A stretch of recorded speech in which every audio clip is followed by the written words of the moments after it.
मैं सचिन विश्वकर्मा। आज के इस वीडियो में हम देखेंगे फंडामेंटल ऑफ एंटोमोलॉजी के वीडियो का पार्ट 2। पार्ट 1 अगर अभी तक आपने नहीं देखा है तो डिस्क्रिप्शन बॉक्स में लिंक दे दी गई है, वहाँ से जाकर देख लीजिएगा, क्योंकि उसमें बहुत ही ज़्यादा इंपॉर्टेंट क्वेश्चंस हैं और उसमें से काफ़ी क्वेश्चन आपके पेपर में आने की संभावना है। अपने सेमेस्टर से संबंधित ऑब्जेक्टिव क्वेश्चंस और पेपर का सॉल्यूशन सबसे पहले पाने के लिए हमारे चैनल को सब्सक्राइब कर लीजिए और नोटिफिकेशन भी ऑन कर लीजिए। चलिए वीडियो को शुरू करते हैं।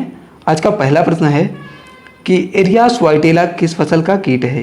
एरियास वाइटेला किस फसल का कीट है? तो ये जो है कपास का कीट है। एरियास वाइटेला कपास में लगता है। अगला प्रश्न है सारंग मधुमक्खी का वैज्ञानिक नाम क्या है? तो सारंग मधुमक्खी का वैज्ञानिक नाम होता है एपिस डॉर्सेटा। एपिस डॉर्सेटा सारंग मधुमक्खी का वैज्ञानिक नाम होता है, साइंटिफिक नेम होता है। अगला प्रश्न है मधुमक्खी के एक छत्ते में मधुमक्खियों की संख्या कितनी होती है? तो मधुमक्खी के एक छत्ते में लगभग 30,000 से 50,000 मधुमक्खियाँ पाई जाती हैं। 30,000 से 50,000 मधुमक्खियाँ एक छत्ते में पाई जाती हैं। अगला प्रश्न है कि रेशम कीट का वैज्ञानिक नाम क्या है? रेशम कीट का वैज्ञानिक नाम क्या है? तो बॉम्बिक्स मोराई रेशम कीट का वैज्ञानिक नाम होता है।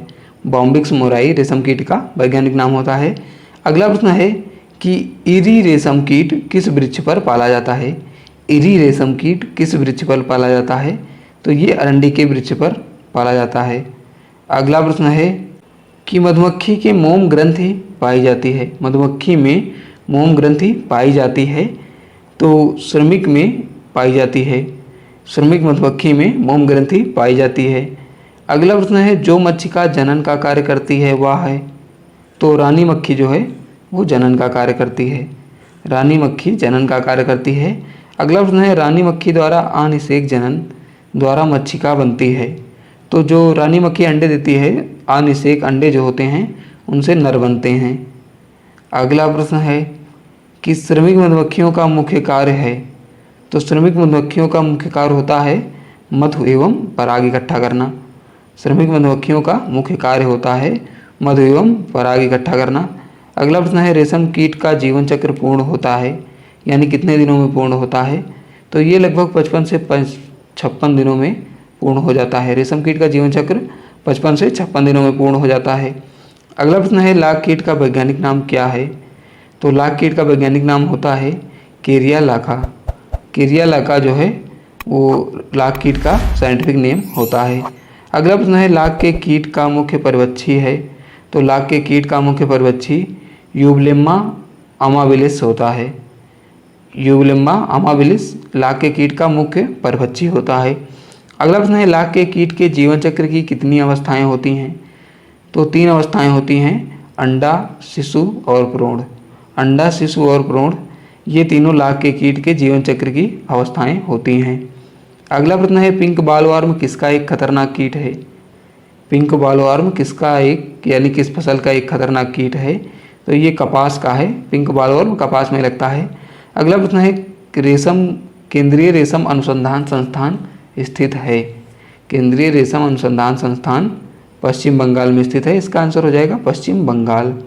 अगला प्रश्न है कि टिड्डी के जीवन इतिहास में कितनी अवस्थाएं पाई जाती हैं? टिड्डी के जीवन इतिहास में कितनी अवस्थाएं पाई जाती हैं? तो इसमें भी 3 अवस्थाएं पाई जाती हैं, अंडा, शिशु और भ्रूण। टिड्डी की जीवन इतिहास में जीवन चक्र में 3 अवस्थाएं पाई जाती हैं, अंडा, शिशु और भ्रूण। अगला प्रश्न है टिड्डी अंडे कहाँ देती है? तो टिड्डी जो है वो बालू में अंडे देती है, मिट्टी में, ज़मीन में। अगला प्रश्न है कि सरसों में साफ्लाई अंडे किसके पास देती है? सरसों में साफ्लाई अंडे किसके पास देती है? तो वो पत्ती के किनारे अंडे देती है। अगला प्रश्न है दीमक का गण है? दीमक का गण क्या है? तो आइसोप्टेरा जो है वो दीमक का गण होता है, ऑर्डर होता है। अगला प्रश्न है कि बिहार हैरी कैटरपिलर की क्षति अवस्था है? बिहार हैरी कैटरपिलर की क्षति अवस्था है तो लार्वा अवस्था जो होती है उसकी सूंडी अवस्था वो क्षति अवस्था होती है जो पौधे को डैमेज करती है। अगला प्रश्न है थ्रिप्स का वैज्ञानिक नाम क्या है? तो थ्रिप्स टैबेकी थ्रिप्स का साइंटिफिक नेम होता है। अगला प्रश्न है थ्रिप्स किस प्रकार की फसल को हानि पहुंचाते हैं? तो इसका आंसर हो जाएगा पत्तियों व फलों को रस चूसते हैं। ये किस प्रकार से हानि पहुंचाते हैं? तो ये पत्तियों एवं फलों का रस चूस लेते हैं। अगला प्रश्न है कि सफ़ेद गिरदार किस प्रकार का कीट है? सफ़ेद गिरदार बहुभक्षी कीट होता है, ये एक बहुभक्षी कीट है। अगला प्रश्न है कि सफ़ेद मक्खी की क्षति अवस्था है। तो सफ़ेद मक्खी की क्षति अवस्था शिशु एवं प्रौढ़ है, ये दोनों अवस्था जो है वो क्षति अवस्था है। अगला प्रश्न है मैंगो मिलीबग का गढ़ है यानी ऑर्डर है। तो मैंगो मिलीबग का ऑर्डर हेमिप्टेरा होता है। दोस्तों वीडियो का पार्ट 1 आपको स्क्रीन पर दिख रहा होगा, तो आप लोग उसे ज़रूर देखिएगा और वीडियो अच्छा लगे तो वीडियो को लाइक कर दीजिएगा और चैनल को सब्सक्राइब जरूर कर लीजिएगा।